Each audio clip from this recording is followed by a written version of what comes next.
Welcome to Wine Library TV. I am your host, Gary Vaynerchuk. And this, my friends, is the Thunder Show, aka the internet's most passionate wine program. I'm going to say it very bluntly.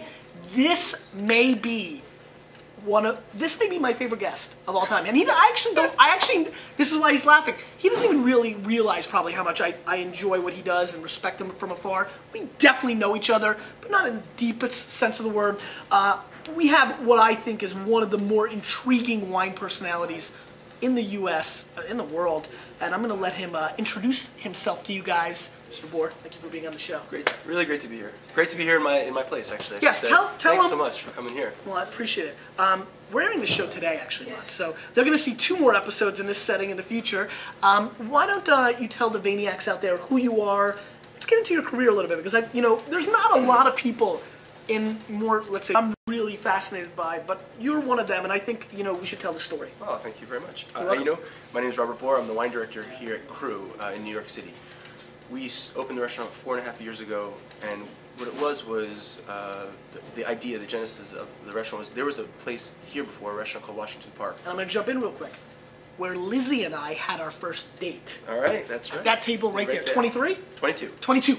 Lizzie, 22. Yeah, exactly. 23rd, got it. And so, and we had a great wine collection at Washington Park. Yes. And it was respectable. We had maybe 1,800 selections. It was solid. It was, And what's his name was? Jonathan Waxman. Yeah, well, yes, Richard. Loved it. Richard, who's where is Richard? Cook shop. But then I did see him, and he was like on the poker tour. Okay, go ahead. Great card player.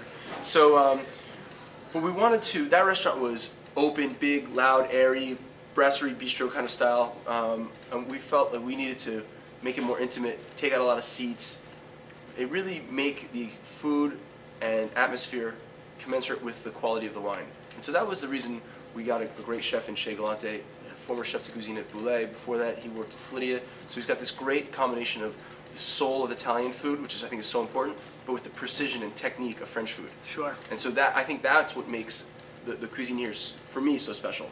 It's not what you see all over the place, but there are a couple great guys in the city doing it. This kind of modern European interpretation. And what we did is we kind of got a little crazy with the wine. We got a little, Very crazy.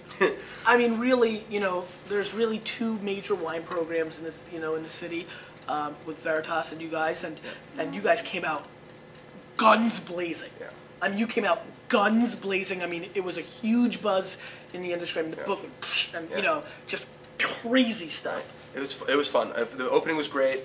The idea was we were lucky to follow on what Veritas had done. They were pioneers. They were pioneers. They cut the swath for us to follow, and we really just kind of kept true to what we love. We love Burgundy, we love Barolo, we love Rhone wines, we love Riesling.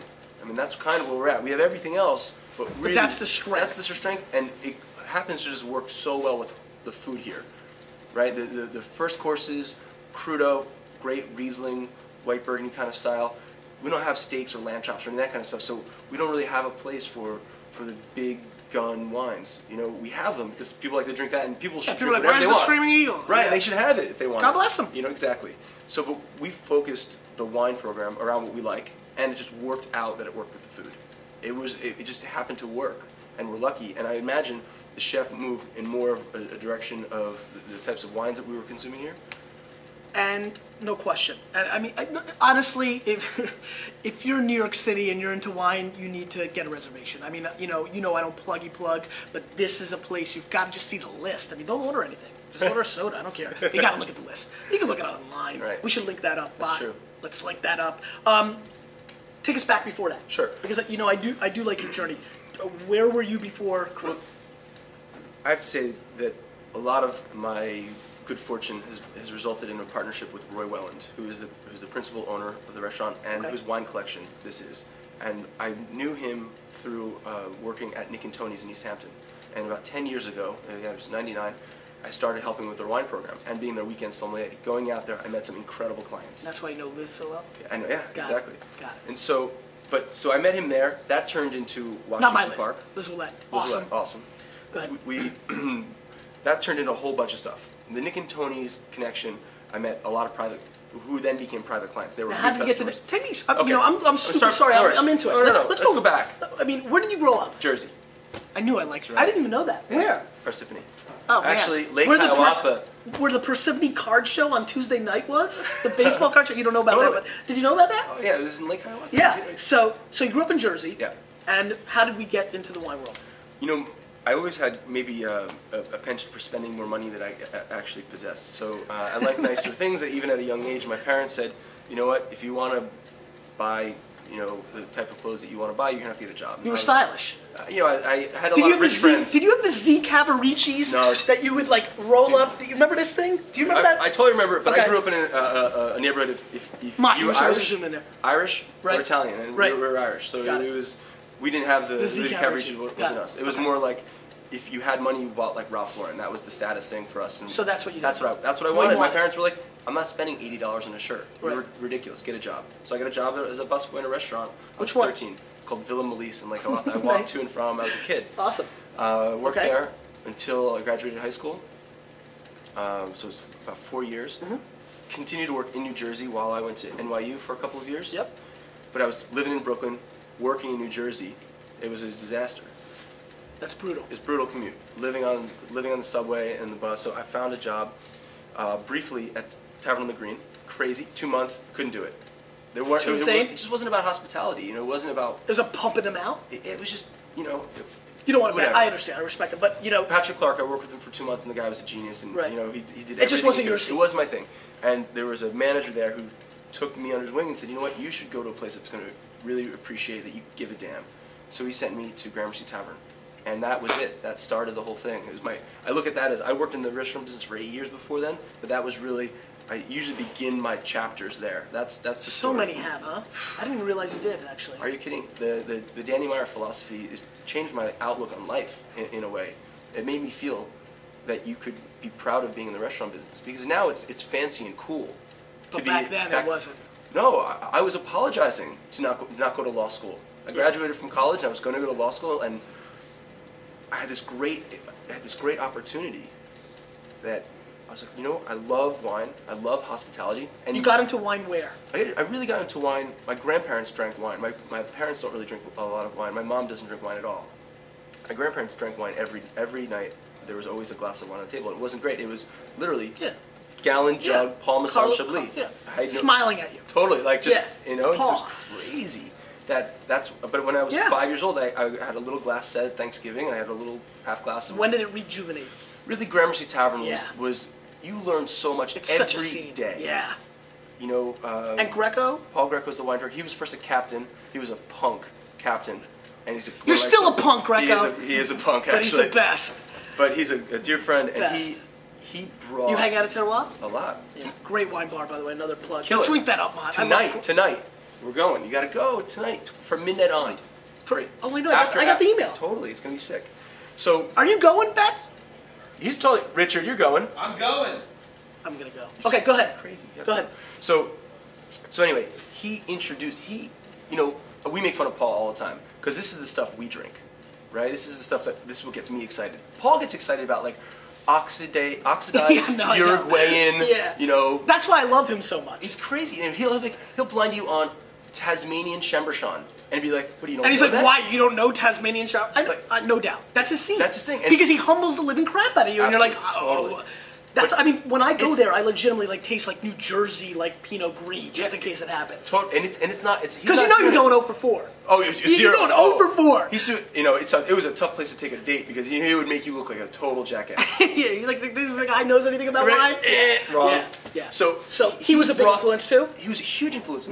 He's real. I mean, is Gruner important at some level because of him? For sure. Gramercy Tavern imported by the glass in 1996. I think that Gruner Veltliner in America is important because of him. For sure. As a person. Yeah.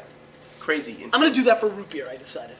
Strong. Just a side fun fact. Nice. All right. That's my hangover cure, by the way. A little root beer. Coke with lemon and lime. All right. You're a little hungover. I'm wicked hungover. So you were up till 4 o'clock last night. Drinking. It's a big Burgundy week. It's a big Burgundy week. And so, you know, sharing some of the Burgundy responsibilities with the guys in town. Yeah. It's been a lot of fun. Yeah, that episode, if you hadn't seen it a couple weeks ago, Daniel Jonas, that's going down. It's going down. It's brutal.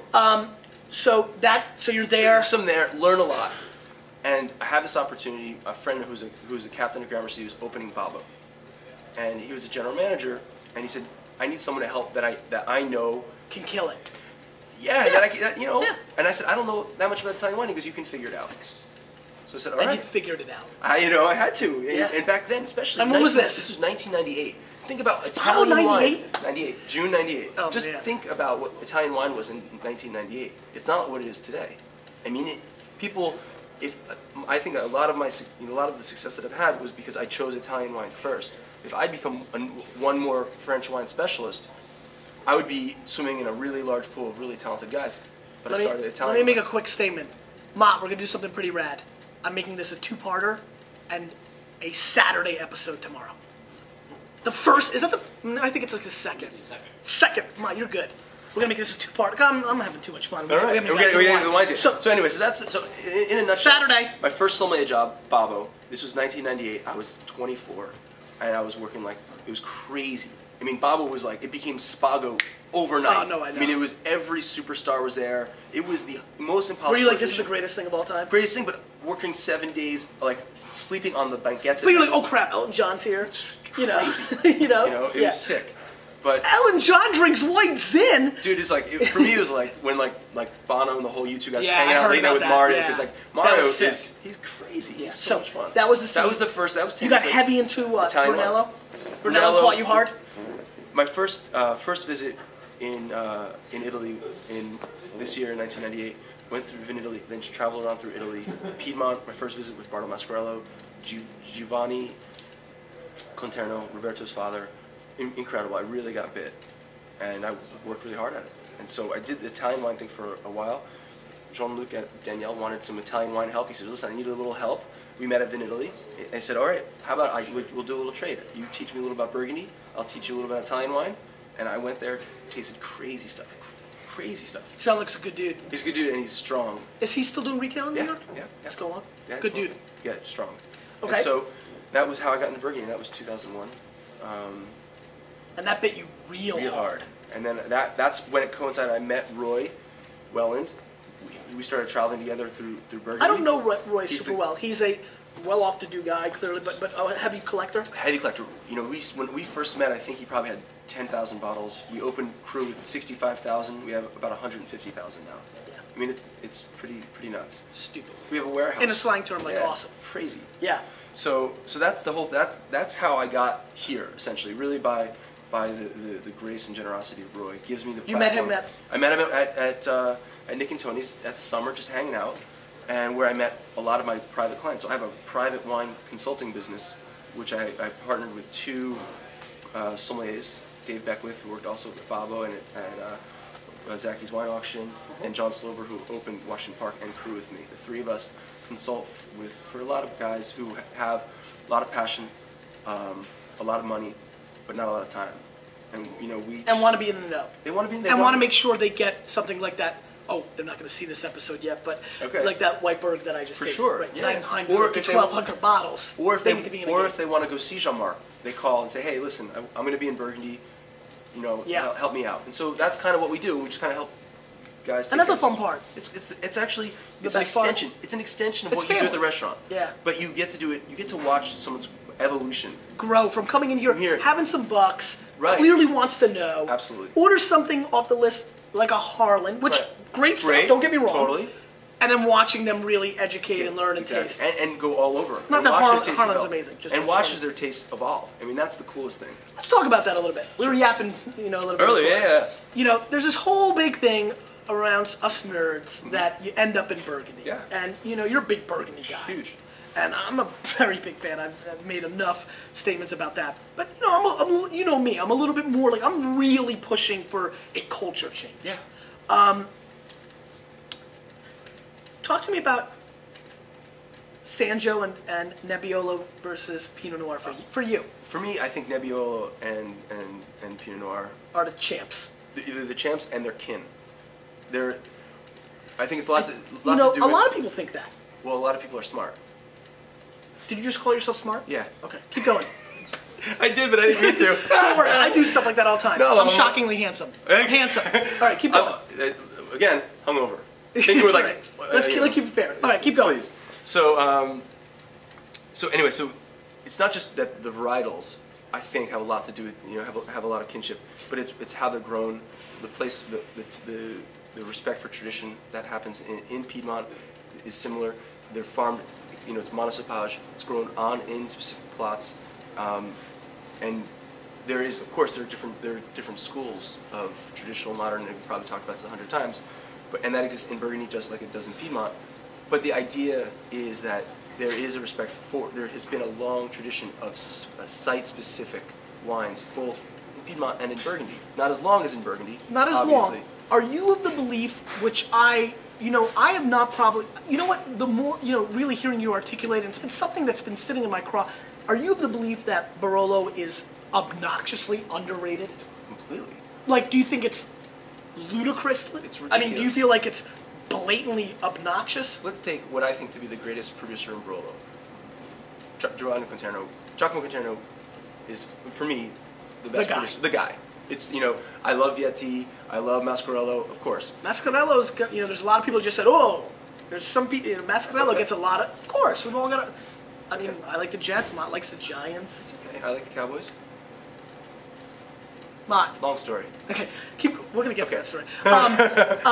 So, go ahead. So anyway, so if you take the best producer in Italy, for certainly in Piedmont, but you can make an argument for Italy, Quinterno, Monfortino.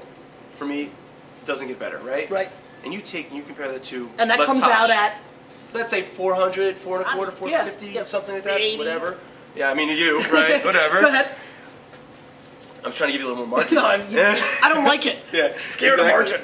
So you take that and you compare it to, and I'm not disrespecting La Tâche, GRC, and Loire. Loire, sure. Those wines are 5, 8, 10 times on release. Those prices, right? Let's not even talk about Clos d'Ambonnet. And production, it's not like there's, it's about even. It's about even. Which is one thing that you could say could throw that off. Sure, right? like, should Lafite be as expensive as La Tâche? No, because they make 30,000 cases. I mean, so, if we're going to talk, real numbers here, that doesn't make a lot of sense to me. But from a economic standpoint. It doesn't, exactly. Sure. And which is why I think Burgundy is and it's holding up. It's holding up in the market. Yeah, I mean, it's definitely softened, like everything. Like everything. You're watching the news, but no question, of course, because there's less people. That's super elite. Right. You only need a few of them. Only a few. And so, I'm just saying, if you compare what is the best, in my opinion, the best wine in Italy with the best wine in Burgundy, there's a price difference. There's a huge price difference, and Monfortino deserves to be at the place.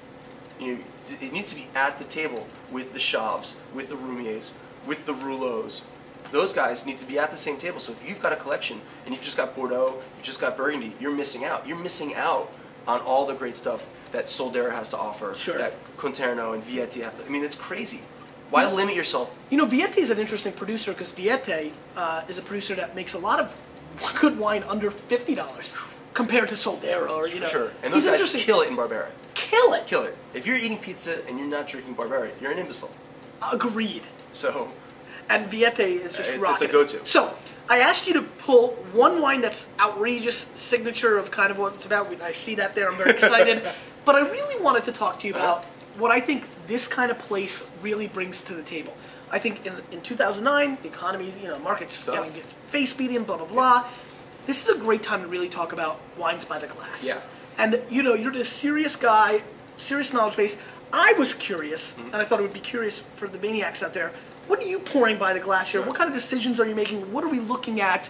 And so that's what I think we're going to get into. So let's get into the first wine. What do we have here first? The first is a Saint-Aubin. And we've done a whole... I want you to link... You got a lot of linking up to do. We want to link up the Saint-Aubin episode because I got real emotional in it.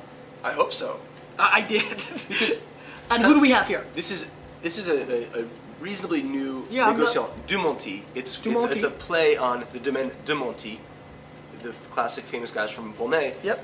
Brother and sister make mostly white, a little bit of red.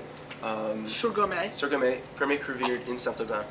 Is this something that you're kind of working on feverishly? Is this widely available? Is this broad market, or is this kind of like something you scooped up?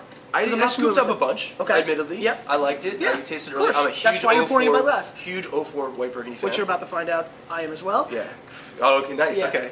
And what I wanted to do, what we do a lot, we mix it up here. We have Puligny. We have, we used to pour Bienvenue Batard by the glass. I mean, just to. But as you said, times are changing. Times are changing. Right. It's tougher to get a Batard Montrachet by the glass. That's true. But people still want a good glass of wine, and probably great. For sure, great. Why not? Yeah. And so you can have that and not have to spend 60. And what is this by the glass? $20. So. What are you attracted to Saint Blanc? Do you think? I like it. I like it a lot because when people ask all the time, "What's your best value?" And I say, "I'm not telling you. That's for you to figure out. I'm not going to tell you what the best value on the wine list is." So you're a jerk a little bit. I'm a little bit of a jerk. Well, I did all that work. You got to do a little.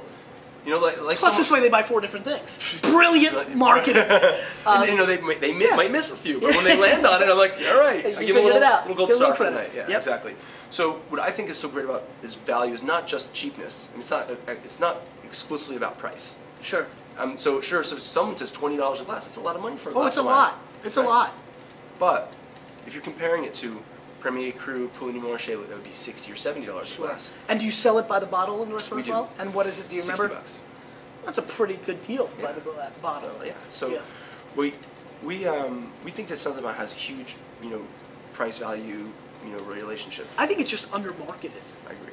Tomorrow Parker comes out and does a whole thing, and he would do it. Right, of course. But let's just Spectator Parker, whatever, one of the big entities, and just goes wild and says this is insanity. Right. So 92, 93, 94. It's like New Zealand Sauvignon Blanc when Cloudy Bay hit the scene, right? Right. I mean, one rating set the whole goddamn country on the map. Right. Same with Saint Blanc. I really feel that. I feel like 194-point score away from people realizing this is underpriced. Super underpriced. Which is what fascinates me. So why I spent a lot of time on the Barolo, even with big scores, underpriced. Still underpriced. And they've changed the pricing a lot, but they're still not at the big boy table. Well, and then there's the whole De Grazia style versus the classic style. I mean, they're so interesting. But anyway, we got to get more into the Barolo show. Yeah, we could really get on this. We might get you back, and we'll do a big Barolo show. I have some opinions on that subject. I'm sure you, as I do. Let's give this a sniffy sniff. Okay. Let's see what's going on. I smell a lot of the mezcal that I was drinking last night still in my skin, I think. You had a big night last night, huh? It's hard not to. Had the opportunity to drink crazy wine all night long.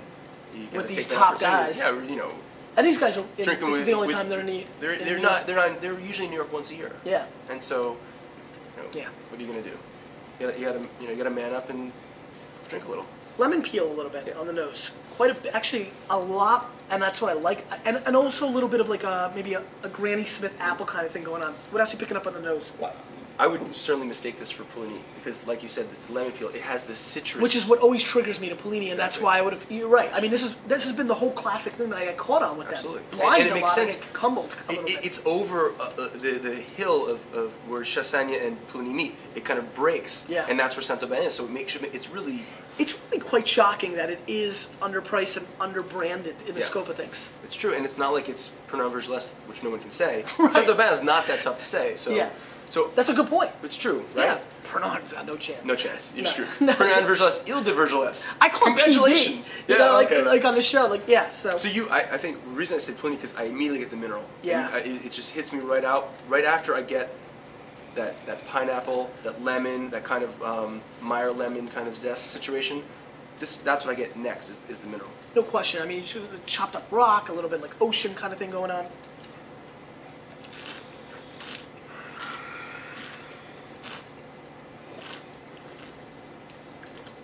Now, what really catches me off guard about this wine, I don't know if you picked this up, my palate, I get heavy tropical, like guava fruit.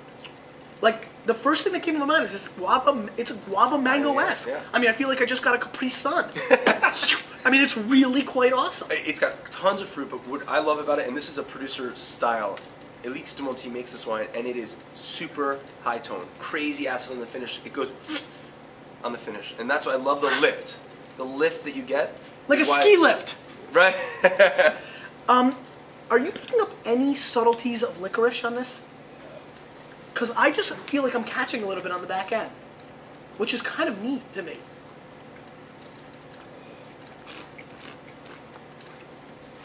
Get that at all? Or, I mean, if you don't, you don't. I mean, I don't care. I mean, I get it a little bit, which I kind of like. I'm missing it, but like I said, I'm using like 9 brain cells right now, and so.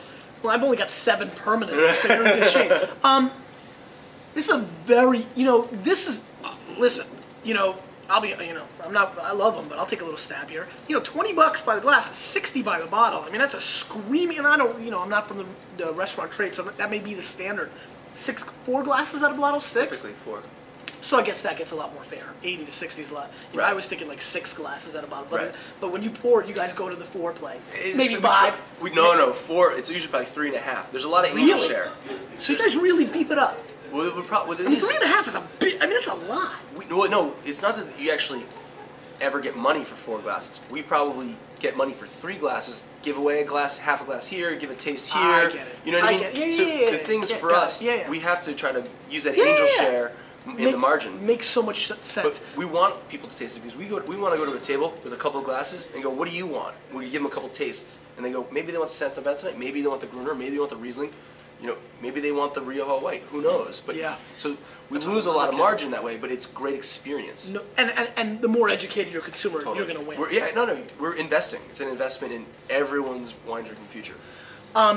This is a very interesting Chardonnay. The tropical fruit is undeniable.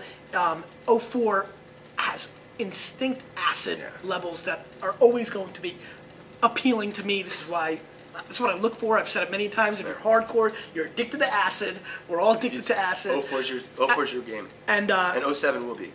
Clearly, yes. That's what I'm hearing. Really excited about that. This guava mango thing going on really lights my palate on fire. To me, this really teeters that line. I mean, to me, this is a 90-point wine. And when I think 90-point wine in a restaurant like this for $60 a bottle, now I'm getting excited. I think it's a very good effort. I'm impressed with this producer quite a bit. I think they're making great stuff. I think it's a little baby fat. I think it has a little baby fat, right? Like me, it's there. It's definitely a little there, and that would be, I could probably, probably because I like you, that 89 plus 90, but a really solid effort, good complexity, and very much once again. I want people to understand that Chardonnay is not an over-oaked, over-buttered product, and this is a place that produces this kind of style of wine, and I like it. I love that you're into Santo Bana. Oh, you have to watch my episode. I'm going to send you an email. Please. I lost it. I'm like, drink this, find this, do it. Listen, Pouligny doesn't need any more fans. And even Merceau. Merceau is the hippest thing right now. But yeah, I love those guys, but I'll be honest with you, my agenda is for them to save money. Totally. Learn and save money. Absolutely. I could do a show of like $90 wine all day, and I want people drinking more wine, and if they've got to spend less to drink more, I'm okay with that. I want people just to drink wine. I just want them to drink different stuff. Yeah. I mean, the whole Pinot Noir every day, sideways or whatever it may be, is an issue. No, it's got to be appropriate with what you're eating. Let's move on.